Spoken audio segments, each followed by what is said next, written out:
Hi, Jan here from Using Stuff Germany. We're here at Rock am Ring with Lzzy and Joe from Halestorm.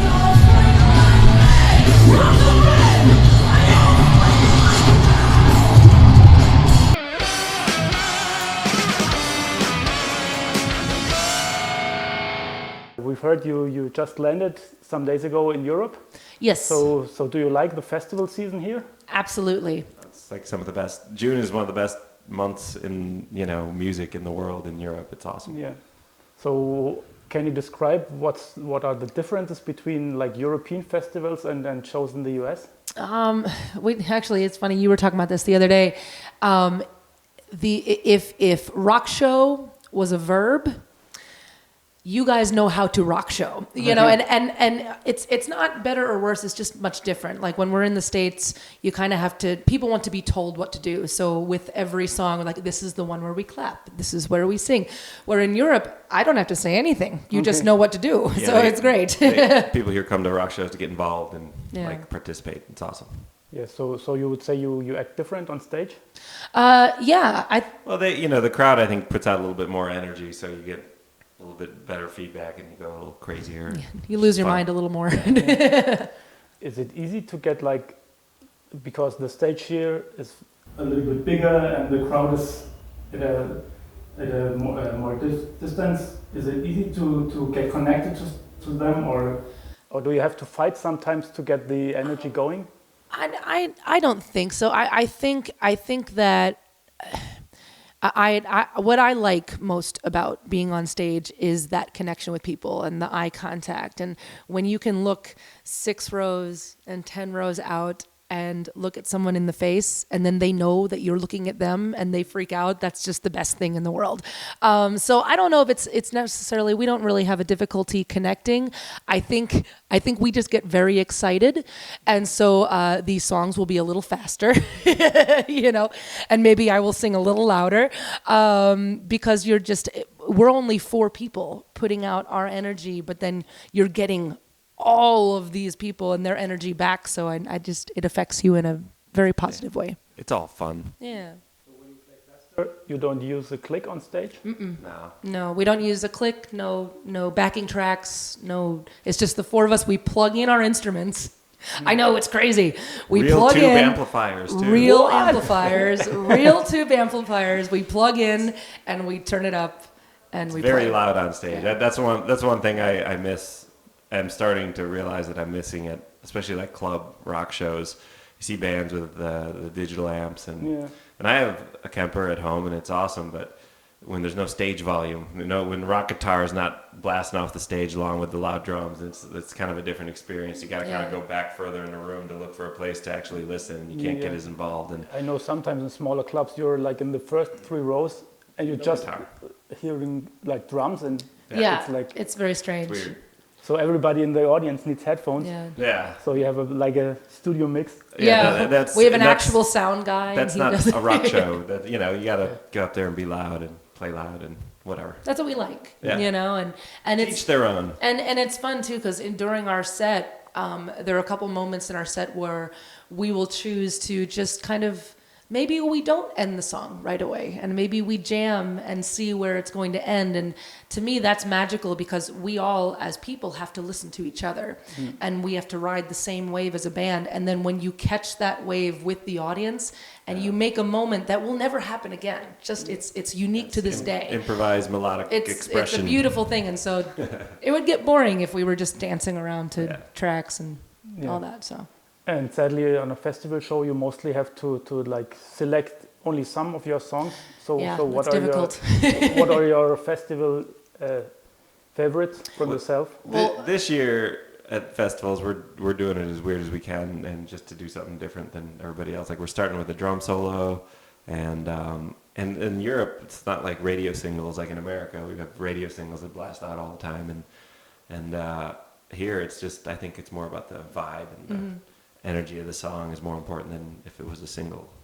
And we usually do a different set every night too, so we'll switch it up. We're not, so There have been a lot of people that have come to multiple shows in a row, and we want to make sure that they can see all of it. So something that you'll hear today, you will not hear tomorrow. It's that kind of thing. So we like to switch it up.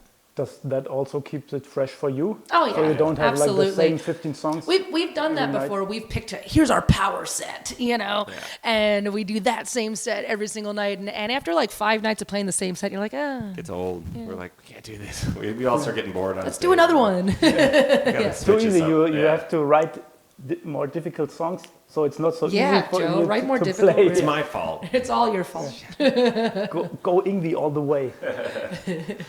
Damn it. And our magazine is also a little bit about equipment. Are you using the same stuff here in Europe than you would use in the US, or is it a little bit different? Similar, as close as we can. We're renting. I've sent out, I have like my B rig out, which is the same as my other rig, just different guitars.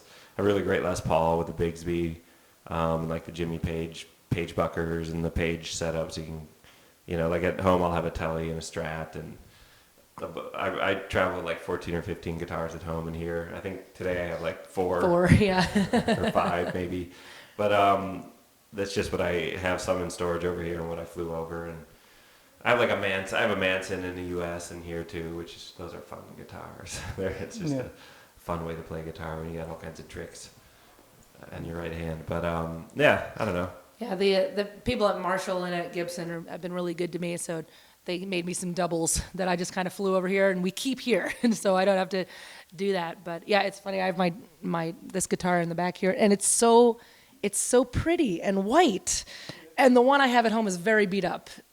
So this is we'll see by the end of the set. There may be some blood in the pickups by the end of the set. So you've never played this one live? I have, but not as often as I have in the States. Okay. So yeah, that's hence it still looks new. So would you say you prefer like new looking instruments, or would you say if I've beaten up her myself? Absolutely, it's perfect. It's battle scars. I don't care how it looks as long as it feels good. Yeah. I have some like Relic custom shop stuff at home, but I didn't get it because it was Relic. I got it because the neck was fat and awesome, and it sounded really great, And there is something about those Relicing where it seems to open up the instrument a little bit or something, like get that seal off it. I don't know. A lot of times they just sound better. Maybe it just feels like it sounds better. Whatever works. One of my first Les Pauls still has a giant chunk chipped out of it from my little brother's hi-hat from back in the day. Just fell right on it. It was great. So I don't know. It's history. It's like scars, battle scars, but rock show. Yeah, and this is your own signature model. Mm-hmm. So what was important for you to have with this guitar? The most important thing with this guitar, honestly, is, the look is important. I think that you want to feel like a rock star when you pick up a guitar, and this guitar makes me feel that way. But for me personally, for having something that is my signature, it was more about giving back to the kids that come to see us. And there are a lot of young girls that have been like 5 years old that will draw me on a piece of paper, and then they'll draw the Explorer like it's a part of me. And so the wonderful thing is that I'm starting to now get letters from all of those little girls over the years, and like, we got your guitar for Christmas and all of these things. So it's wonderful to kind of be a part of a young person's life and give them an option. It's like, you can try this out too. You can be a musician too. If I can do it, absolutely you can. So I think in the broad strokes, that's the most important thing. And we're talking from time to time about it, because here in Germany there are sometimes discussions. If you look at the bill of a festival like this, and there are so many bands which have only men as musicians, and then there are some women, they say, there should be like a 50-50 rule, and you have to book like bands with women. But would you say that would be a good way to help getting more women? It would. For me, playing a festival like this is a rite of passage, not just as a female, but as a musician. And I've been in the same band for 22 years. So the fact that we're here is not so much because I'm a girl. It's because we've proven ourselves as musicians to be here. So I would like to say, absolutely, it would be great to see more females doing this, as long as they're awesome female bands. You know, it's one of those things where it's like there are great female fronted bands and there are great male fronted bands, and there are also terrible female fronted bands and terrible male fronted bands. So I think that it'd be weird if a girl got a slot just because she was a girl. Just because she was a girl, yeah. A token female instead of, earning it and working it and being talented. I think that what you're saying is cool. Yeah, just, earn it. To me, yeah.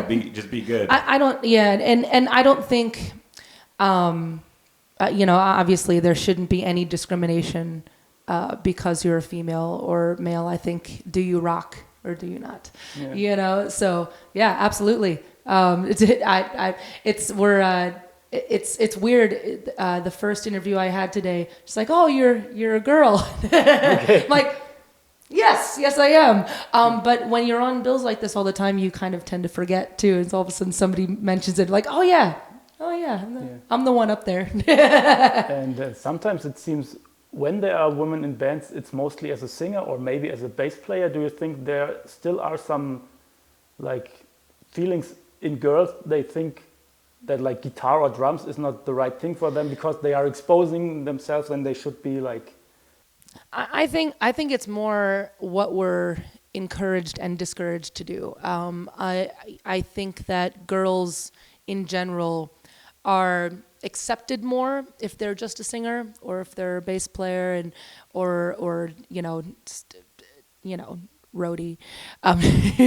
But I think that a lot of girls are discouraged as maybe instead of guitar, you just sing. I remember saying, there's a lot of people that still will say that. Be like, it's going to be easier for you if you are just a singer.